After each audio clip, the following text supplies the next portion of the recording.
गाजर कैप्सिकम सब भल भाव भाजी हो सारे।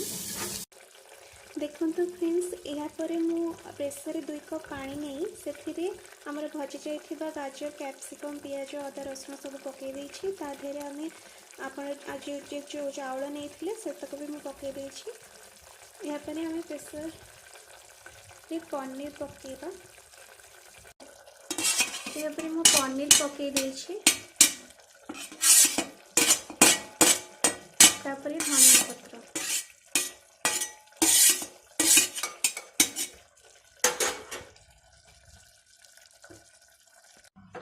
एबे हम प्रेसर लीड को लगे दबा।